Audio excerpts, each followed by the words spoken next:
Hello everyone. आज हम बात करेंगे दिसंबर की एनालाइजर मैगजीन में बैकवर्डनेस ऑफ बिहार के बारे में। ठीक है, तो आज का जो हमारा टॉपिक है दैट इज बैकवर्डनेस। ये एक टर्म है जो कि बिहार के साथ आज के डेट में सिनोनिमस हो गया है। ठीक है, लेकिन हम ये जानेंगे कि क्या ये वाकई में सही है। अगर आप बिहार की हिस्ट्री के बारे में बात करो तो Bihar has always been a seat of knowledge. ये बोलना गलत नहीं होगा। बिहार वो लैंड है जहां पे दो बहुत ही प्रोमिनेंट रिलीजन का बर्थ हुआ है। For example Jainism and Buddhism. Clear. उसके बाद अगर मैं थोड़ा और हिस्ट्री के बारे में बात करूं तो आप सभी ने हिस्ट्री में पढ़ा होगा महाजनपद के बारे में। ठीक है, और महाजनपद में जो सबसे प्रॉस्परस जनपद था वो था मगध। और मगध की जो सेकंड कैपिटल थी वो थी पाटलिपुत्र। और पाटलिपुत्र कुछ नहीं है बल्कि प्रेजेंट डे पटना है। क्लियर। अब आप सभी को ये चीज और पता होगा कि हिस्ट्री में जो पहला अर्बनाइजेशन है वो इंडस वैली सिविलाइजेशन को माना जाता है। लेकिन जो सेकंड फेज ऑफ अर्बनाइजेशन है वो हम लोग महाजनपद फेज को बोलते हैं। और उस महाजनपद फेज में जो सबसे बड़ा महाजनपद या सबसे प्रॉस्परस महाजनपद था दैट वाज मगध। अब आप सोचो ये कितनी बड़ी डाइकोटॉमी है कि जो सेकंड अर्बनाइजेशन है वो महाजनपद एरा में हुआ था अप्रोक्सीमेटली 600 बीसी के आसपास। क्लियर। और उसके बाद आज की डेट में अगर आप बिहार की बात करो तो बिहार में ओनली 11.2% या चलो अप्रोक्सीमेटली 11% जो आबादी है वो अर्बन एरियाज में रहती है। यानी आज यहाँ पे प्रीडोमिनेंटली रूरल पॉपुलेशन। तो इस बैकड्रॉप में हम लोग बिहार के बैकवर्डनेस को एनालाइज करें। Clear, as simple as that. सबसे पहले तो ये जान लो कि Bihar and the special category status. तो ये स्पेशल कैटेगरी स्टेटस बेसिकली होती क्या है, तो यहाँ पे मैंने उसका डेफिनेशन लिखा हुआ है। It is a classification given by the center to assist development of the states that face geographical and socio-economic disadvantages. चलो, बिहार के बारे में एग्जाम्पल नहीं लेके let us take the example of hill states. ठीक है, हिल स्टेट्स में आप हिमाचल प्रदेश ले लो, उत्तराखंड ले लो। अब इनके साथ क्या प्रॉब्लम है, सबसे पहले तो यहाँ की जो ज्योग्राफी है, जो इनका टेरेन है, ये बहुत ही डिफिकल्ट है। तो जो प्लेन एरियाज होते हैं ना उनमें ट्रांसपोर्टेशन बहुत ईजी होता है, लेकिन हिली टेरेन में ट्रांसपोर्टेशन जो है वो बहुत मुश्किल है। जिसकी वजह से यहाँ पे इंडस्ट्रियलाइजेशन जो है वो उतने रैम्पेंट तरीके से नहीं हो पाती है। देयरफॉर गवर्नमेंट की ये ड्यूटी है कि यहाँ पे जो डेवलपमेंटल डेफिसिट है due to geographical reason, due to socio economic disadvantages, मान के चलो कि यहाँ पे माओइज्म की प्रॉब्लम है, यहाँ पे अगर नक्सलिज्म की प्रॉब्लम है, जब ये सब प्रॉब्लम अगर किसी एरिया में रहेगी तो वहां पे डेवलपमेंटल डेफिसिट रहेगा। Lack of education, lack of school, lack of democratic institution. Clear. तो ये गवर्नमेंट की रिस्पॉन्सिबिलिटी बन जाती है कि गवर्नमेंट उन सारे एरियाज को कुछ स्पेशल स्टेटस प्रोवाइड करे। सिमिलर केस है बिहार के साथ। क्लियर। अब देखो इनके साथ क्या क्या बेनिफिट्स एसोसिएटेड है, पहले ये देखो। जिनको की गवर्नमेंट स्पेशल स्टेटस देती है, देखो इनके साथ सबसे पहला तो ये बेनिफिट एसोसिएटेड है कि इनको टैक्स ब्रेक्स दिया जाता है। जैसे मान के चलो कि अगर किसी स्टेट के पास स्पेशल कैटेगरी स्टेटस है, ठीक है, वहां पे अगर कोई इंडस्ट्री ओपन हो रही है तो उस इंडस्ट्री को जो इलेक्ट्रिसिटी रेट है उसके टैरिफ में कुछ छूट दी जाती है। एक्साइज ड्यूटी आप लोग समझते होंगे, किसी भी गुड्स के मैन्युफैक्चरिंग में एक्साइज ड्यूटी लगती है, उसमें भी थोड़ा इसको टैक्स ब्रेक दिया जाता है। उसके बाद जो कॉर्पोरेट टैक्स फर्म्स को पे करना होता है उसमें भी कुछ इसको टैक्स ब्रेक देते हैं। अब ये टैक्स ब्रेक देने से देखो होता क्या है, सबसे पहले तो ये सारी कंपनी इंसेंटिवाइज होगी कि चलो हम लोग चल के हिली एरियाज में या वैसे एरियाज जो कि जोग्राफिकली बहुत सेक्लूडेड है हम लोग वहां पे जाके अपनी फैक्ट्री खोलें। अब इससे क्या होगा कि ये जो एरियाज है यहाँ पे जॉब्स क्रिएट होंगे। क्लियर, जॉब्स क्रिएट होंगे तो लोगों के हाथ में थोड़ा पैसा आएगा और वो लोग जाके फिर मार्केट में इसे डिमांड क्रिएट करेंगे। और ये डिमांड एक वर्चुअस साइकिल क्रिएट करेगा अगेन जॉब्स को क्रिएट करने। As simple as that. Clear. उसके बाद देखो, excess of 90% of all the expenditure on the centrally sponsored schemes as central grant. ज्यादा आपको टेंशन नहीं लेना, यहाँ समझो। देखो गवर्नमेंट ऑफ इंडिया जो स्कीम्स चलाती है वो स्कीम्स बेसिकली दो टाइप के होते हैं। एक होता है सेंट्रली स्पॉन्सर्ड स्कीम और एक होता है सेंट्रल सेक्टर स्कीम। तो यहाँ पे मैं लिखता हूँ सेंट्रली स्पॉन्सर्ड स्कीम और सेंट्रल सेक्टर स्कीम। अब देखो सेंट्रल सेक्टर स्कीम जो है ये वो स्कीम्स हैं जिसमें कि 100% फंडिंग सेंट्रल गवर्नमेंट द्वारा की जाती है या फिर गवर्नमेंट ऑफ इंडिया द्वारा की जाती है। क्लियर। सेंट्रली स्पॉन्सर्ड स्कीम वो स्कीम्स है जहां पे सेंटर और स्टेट एक्सपेंडिचर को आपस में बांट लेते हैं। ठीक है, आइदर 50-50 बांट लेते हैं कि चलो आधा खर्चा सेंटर करेगी आधा खर्चा स्टेट करेगी, या 60:40 होता है। 60% जो कॉस्ट है वो सेंटर बियर करेगी, 40% कॉस्ट जो है वो स्टेट बियर करेगी। लेकिन जिन स्टेट्स को स्पेशल कैटेगरी स्टेटस दी जाती है उसमें 90% जो कॉस्ट है वो सेंटर बियर करती है, और सिर्फ 10% कॉस्ट जो है वो स्टेट को बियर कर रहा होता है। क्लियर? उसके बाद देखो, they are also given loan at 0% interest rate. अब देखो, लोन अगर 0% इंटरेस्ट पे देंगे तो क्या होगा, अगेन वो स्टेट्स वहां पे फैक्ट्रीज को प्रमोट करेंगी। तो जो स्टेट्स हैं जहां पे जो फैक्ट्रीज को प्रमोट करिए उनसे कम टैक्स लेगी, क्योंकि उनको इंटरेस्ट तो पे करना नहीं है। क्लियर? उसके बाद जो पैसा इनको दिया जाता है वो सब अनलैप्सेबल पूल ऑफ फंड होता है। जैसे मान के चलो, सेंटर ने स्टेट को 100 करोड़ रुपीज दिए और बोला कि आपको एक साल में 100 करोड़ रुपीज को स्पेंड करना है। किसी कारणवश स्टेट ने उस पैसे को स्पेंड नहीं कर पाया। क्लियर? तो ये जो पैसा है ना, ये ऐसा नहीं होगा जैसे मान के चलो 90 करोड़ अगर स्पेंड किए हैं, 10 करोड़ बच गया, तो ये 10 करोड़ वापस सेंटर के पास नहीं चले जाएंगे, बल्कि ये अगले साल का जो पूल ऑफ फंड है उसमें ऐड हो जाएंगे। क्लियर? अब देखो, बिहार को क्यों हमने स्पेशल कैटेगरी स्टेटस दिया है, क्योंकि बिहार में एक फीचर है कि this is a land locked state. अब लैंड लॉक्ड स्टेट क्या होता है, देखो यहाँ पे मेंशन्ड है, land locked state is a state which is covered by land areas, यानी कॉन्टिनेंट या फिर जमीन से द्वारा जो घिरा हुआ है, इसका कोई कोस्ट लाइन नहीं होता है। अब अगर कोस्ट लाइन नहीं है तो हम यहाँ पे इनलैंड वाटरवेज, मेरीन वाटरवेज से ट्रांसपोर्ट के बारे में तो सोच ही नहीं सकते। ये सारे इशू के बारे में आपको नेक्स्ट स्लाइड में बता। ठीक है, अब हम लोग इन डिटेल देखते हैं क्या क्या रीजंस है बिहार के बैकवर्डनेस का। तो यहाँ पे मैंने कुछ रीजंस मेंशन किए हुए, हम लोग इसको डिटेल में देखेंगे, जैसे कि geographical disadvantage, industrially backward, green revolution, cast based politics, slow human development parameter and poverty. ये जो 6 ब्रॉड टॉपिक्स हैं इनके अंदर मैं इसको डाइसेक्ट करूंगा और हम लोग इसके बारे में बात करें। क्लियर? सबसे पहला देखो ज्योग्राफिकल डिसएडवांटेज के बारे में। देखो, ज्योग्राफिकल डिसएडवांटेज ऐसा कुछ है नहीं, लेकिन क्योंकि बिहार एक लैंड लॉक्ड स्टेट है। ठीक है, अब देखो लैंड लॉक्ड स्टेट होने का मतलब क्या है। मान के चलो कि सेंटर पे हमारा बिहार, ये चारों तरफ दूसरे स्टेट से घिरा हुआ है, इसकी कोई कोस्ट लाइन नहीं है। अब वैसी स्टेट जिनकी कोस्ट लाइन होती है, फॉर एग्जाम्पल मुंबई की बात कर लो, गुजरात की बात कर लो, ये सारे स्टेट्स इंटरनेशनल ट्रेड से भी बहुत पैसा कमाते हैं। ठीक है, क्योंकि ये लोग अपने पोर्ट को देते हैं इंटरनेशनल ट्रेड के यूज के लिए। लेकिन क्योंकि ये चीज बिहार में पॉसिबल नहीं है तो इंटरनेशनल ट्रेड तो गायब ही है। उसके बाद इनको जो भी ट्रांसपोर्ट करना है, every transport should be either through road और थ्रू रेलवे। लेकिन एक्सपेरिमेंट्स ने और रिसर्च ने ये बताया है कि अगर हम मरीन रिसोर्सेज का यूज, फॉर एग्जांपल अगर हम नदी का, ओशन, कैनल, इनका यूज करके ट्रांसपोर्ट कर रहे हैं, so this will decrease the cost of production.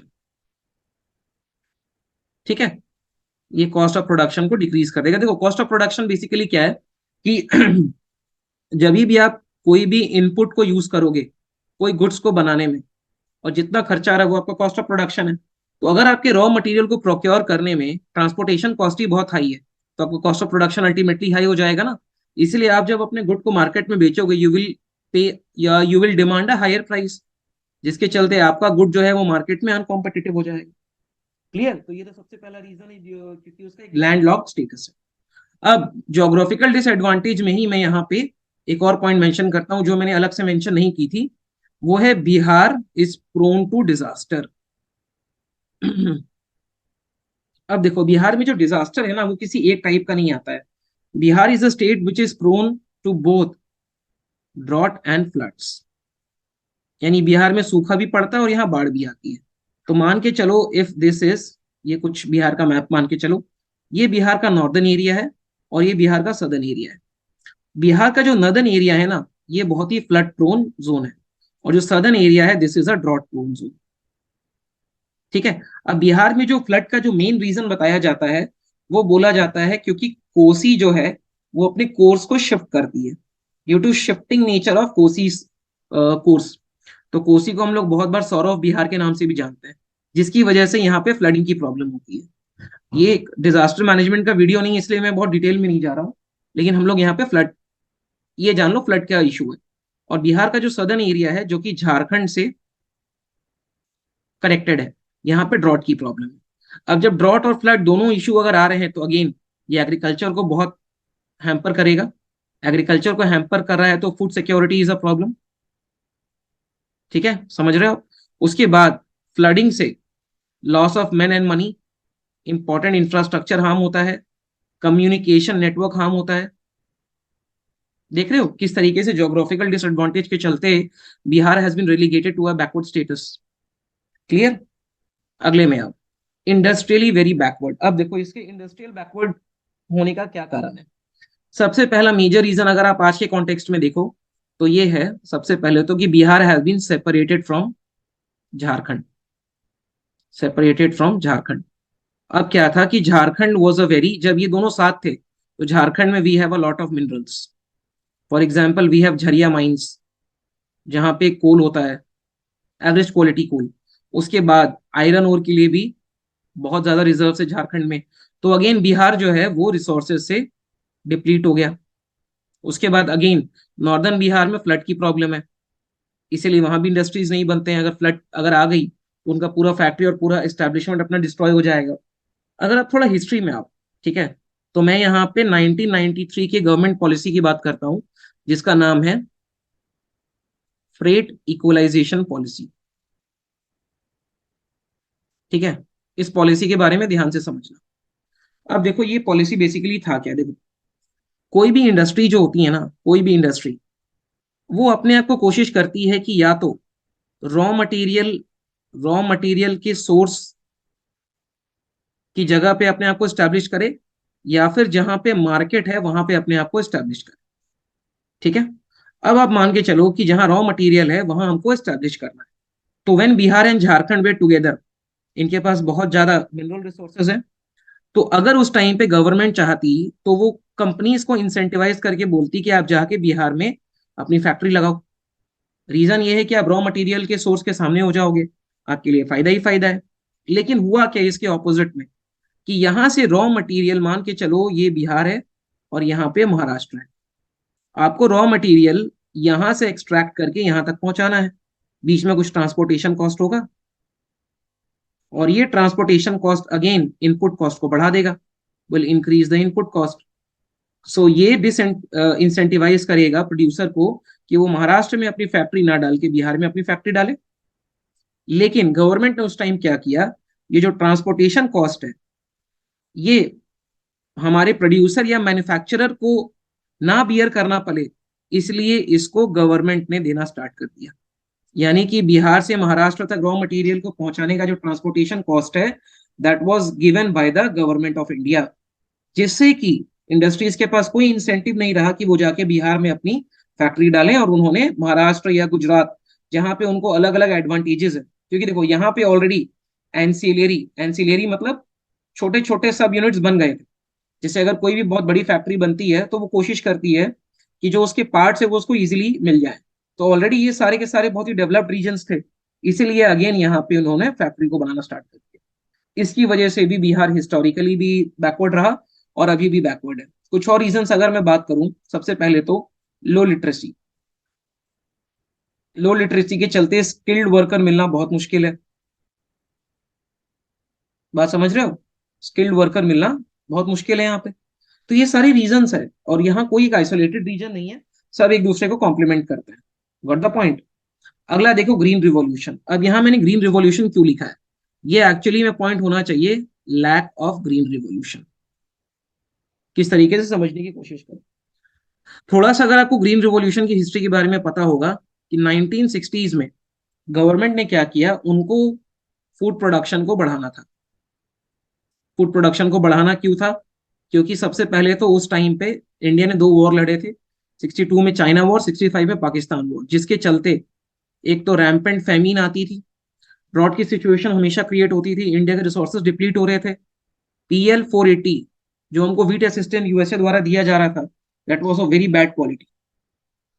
Getting the point? बहुत ही बुरा क्वालिटी का वीट जो है वो हमको दिया जा रहा था यूएसए के द्वारा। तो इंडिया ने बोला चलो ग्रीन रिवॉल्यूशन किया जाए। अब अगर किसी अंडर डेवलप्ड रीजन पे आपको प्रोडक्टिविटी को बढ़ानी है तो वहां बहुत काम करना पड़ेगा। और वहां पे जो HYV सीड्स थे, हाई यील्डिंग वैरायटी सीड्स, इनके साथ एक इशू ये था कि दे नीड हाई इरिगेशन, इनको बहुत ज्यादा पानी चाहिए। और दूसरा, दे नीड हाई फर्टिलाइजर्स, इनका फर्टिलाइजर इनटेक भी बहुत ज्यादा है। देयर फोर गवर्नमेंट ने रिलेटिवली प्रॉस्परस रीजन्स को चुना जहां पे ऑलरेडी इरिगेशन फैसिलिटीज बहुत अच्छी थी, और वो थे इंडिया के western part, Punjab, Haryana, western UP. यहाँ पे ऑलरेडी इरिगेशन फैसिलिटीज या इरिगेशन नेटवर्क ने काफी डेवलप कर लिया था, और क्योंकि यहाँ के फार्मर्स रिलेटिवली वेल ऑफ थे, इसलिए वो फर्टिलाइजर्स खरीद के अपने प्लांट में दे सकते थे। अब हुआ क्या कि इस ग्रीन रिवॉल्यूशन के चलते पंजाब, हरियाणा और यूपी, यहाँ पे ग्रीन रिवॉल्यूशन आया, यहाँ के फार्मर्स और ज्यादा रिच हो गए, जिसके चलते रीजनल डिस्पैरिटी क्रिएट हो गई। ये वेस्टर्न इंडिया है, ये ईस्टर्न इंडिया है। यहाँ के फार्मर्स बहुत वेल ऑफ हो गए, यहाँ फूड सिक्योरिटी आ गई। MSP पॉलिसी के द्वारा गवर्नमेंट ने फार्मर्स के क्रॉप को प्रोक्योर करना स्टार्ट कर दिया, यहाँ पे कुछ नहीं हुआ। आज भी, यानी आज 60-70 साल के बाद, आज भी ईस्टर्न रीजन जो बिहार वगैरह है, यहाँ पे फूड कॉरपोरेशन ऑफ इंडिया के द्वारा MSP प्रोक्योरमेंट मिनिमल है। यानी कि अगर यहाँ के लोग गेहूं चावल उगा भी लेते हैं तो भी फूड कॉरपोरेशन ऑफ इंडिया जो है वो MSP में इनसे ग्रेन खरीदने के लिए नहीं आती है। रीजन ये है क्योंकि इनकी यहाँ पे मोनोपोली हो गई है, यहाँ पे ट्रेड कार्टल बन गए हैं, ये सब चीजें हो गई।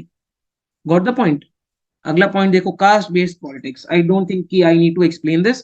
Cast based politics plays a very important role, जिसके चलते क्या होता है, बहुत बार द रूलिंग डिस्पेंसेशन या जो हम लोग चूज करते हैं, ये हम उनकी आइडियोलॉजी को देख के नहीं चूज करते हैं कि जो रूलिंग डिस्पेंसेशन है या जो पॉलिटिकल पार्टी है उनका जो मैनिफेस्टो है, are they really working for industrialisation, are they working for education, क्या वो वाकई में इकोनॉमी को प्रॉस्पर करने की बात कर रही है। लेकिन हम कास्ट बेस्ड अफिलिएशंस के ऊपर वोटिंग कर देते हैं।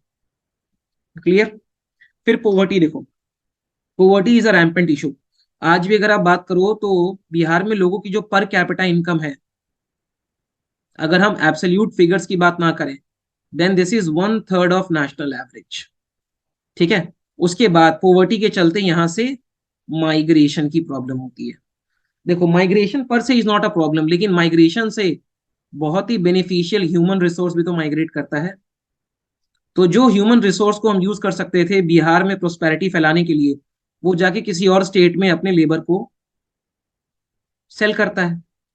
तो इसीलिए ये जो ह्यूमन रिसोर्स है, इसका जो स्किल है, ये किसी और स्टेट के बेनिफिटिंग के लिए यूज होता है। मोर ओवर, पोवर्टी के चलते एजुकेशन इज हैम्पर्ड। लोगों के पास जो लोग गरीब हैं, वो कहाँ से एजुकेशन में अपना पैसा स्पेंड करेंगे। तो इसीलिए पोवर्टी जो है वो एक विशियस साइकिल क्रिएट करता है, और ये विशियस साइकिल के चलते लैक ऑफ इंडस्ट्रियल डेवलपमेंट, और ये हेल्प करता है या ये एड करता है बिहार को एक बैकवर्ड स्टेट बने रहने में। Getting the point. अगला पॉइंट देखो, ह्यूमन डेवलपमेंट। देखो, ह्यूमन डेवलपमेंट में बहुत सारे इश्यूज है। सबसे पहला इशू तो ये है कि हमारे पास में स्किल्ड डेमोग्राफी नहीं है। This is demography. Skill demography मतलब पॉपुलेशन। बिहार का आज के डेट में total fertility rate is approximately 3, यानी कि अभी भी हम रिप्लेसमेंट लेवल फर्टिलिटी रेट से बहुत आगे हैं। रिप्लेसमेंट लेवल फर्टिलिटी रेट जो है ये 2.1 है। अब RFR होता क्या है, इसका मतलब ये है कि अगर 2.1 अगर फर्टिलिटी रेट है इंडिया की, then birth will be equal to death. तो पॉपुलेशन बहुत ज्यादा ग्रो नहीं करेगी। लेकिन ड्यू टू हाई TFR हमारा डेमोग्राफी काफी यंग है, बहुत ही यंग पॉपुलेशन है। सो देयरफॉर हमको उसको यूज करना है, लेकिन due to again poverty, unemployment, lack of education, हम लोग स्किल प्रोवाइड नहीं कर पाते। High brain drain, high brain drain है। बात समझ रहे हो आप? बिहार से ब्रेन ड्रेन की प्रॉब्लम बहुत ज्यादा है। लोग यहाँ से माइग्रेट करके दूसरे एरियाज में चल जाते हैं। Getting the point. Low entrepreneurship, लोगों में यहाँ पर रिस्क टेकिंग कैपेबिलिटी बहुत कम है। अगेन एजुकेशन की कमी। ठीक है। रिस्क टेकिंग को आप इनोवेशन से भी कोरिलेट कर सकते हो। लो लिटरेसी के चलते again low innovation, and less skill demography left due to again migration as an issue. लेकिन हमारे पास एक सिल्वर लाइनिंग है। आज बहुत सारे इनिशिएटिव्स लिए जा रहे हैं जिसको यूज करके we can propel Bihar to a greater future. जैसे देखो, लास्ट ईयर की इकोनॉमिक सर्वे ने एक डेटा दिया था, यहाँ देखो आप, हम ग्रोथ के बारे में सबसे पहले देखते हैं। उस डेटा ने ये दिया था कि बिहार रिकॉर्डेड अ डबल डिजिट ग्रोथ, 10.5%, ठीक है, जो कि इंडियन इकोनॉमी की ग्रोथ रेट से बहुत ज्यादा है। कहने का मतलब ये है कि Bihar is growing at a faster rate than the rate of growth of India.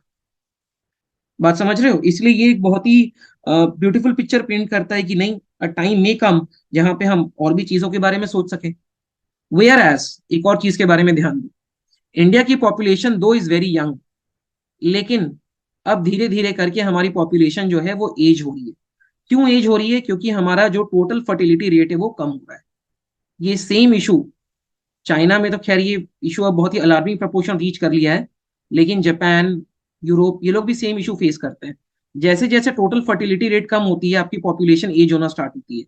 लेकिन बिहार में क्योंकि टीएफआर हाई है, so the population is quite young, और जो हमारा डेमोग्राफिक डिविडेंड है, हम उसको यूज कर सकते हैं for building a better future. अगला, bringing green revolution to the eastern India, जिसको हम BGREGA, ये जो है ना, ये एक सब स्कीम है किसके अंदर में?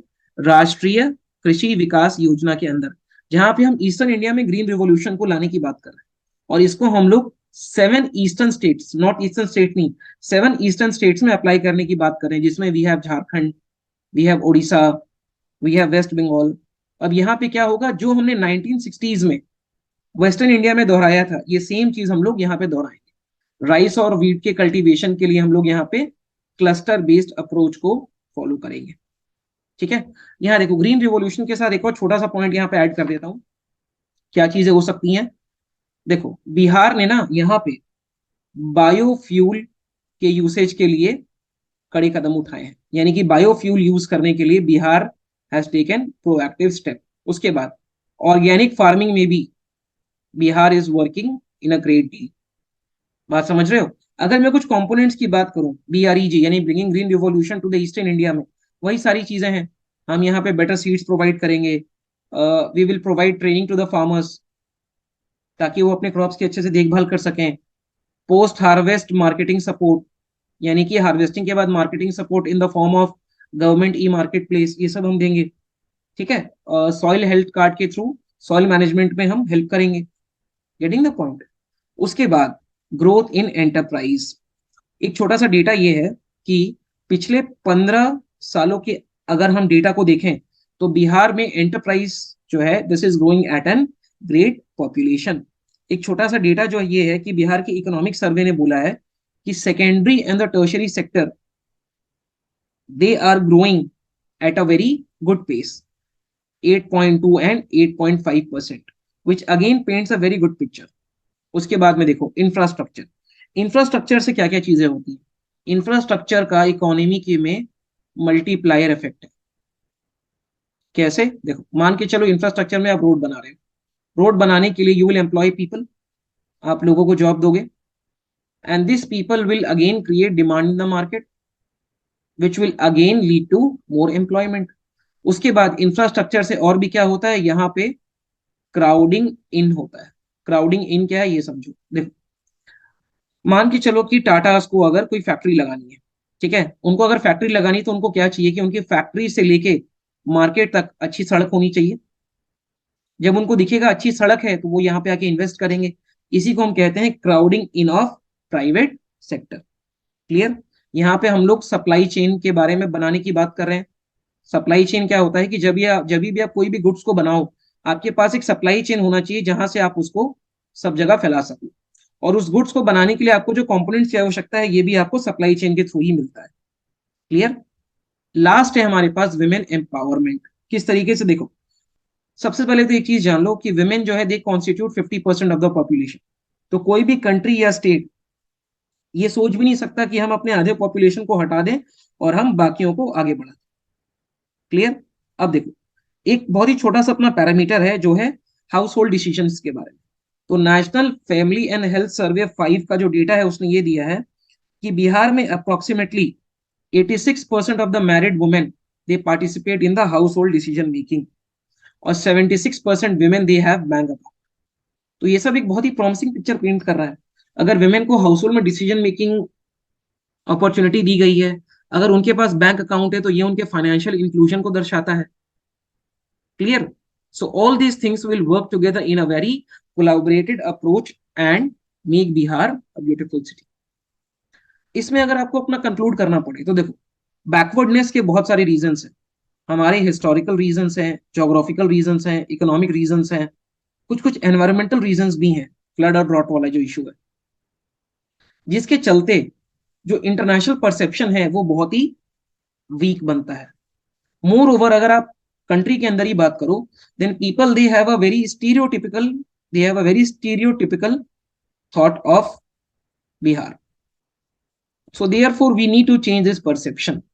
इसके पीछे रीजन क्या है? You can take inspiration from historical achievement, Bihar being a land of Buddha and Mahavira, or you can also take the example of Mahajanpads,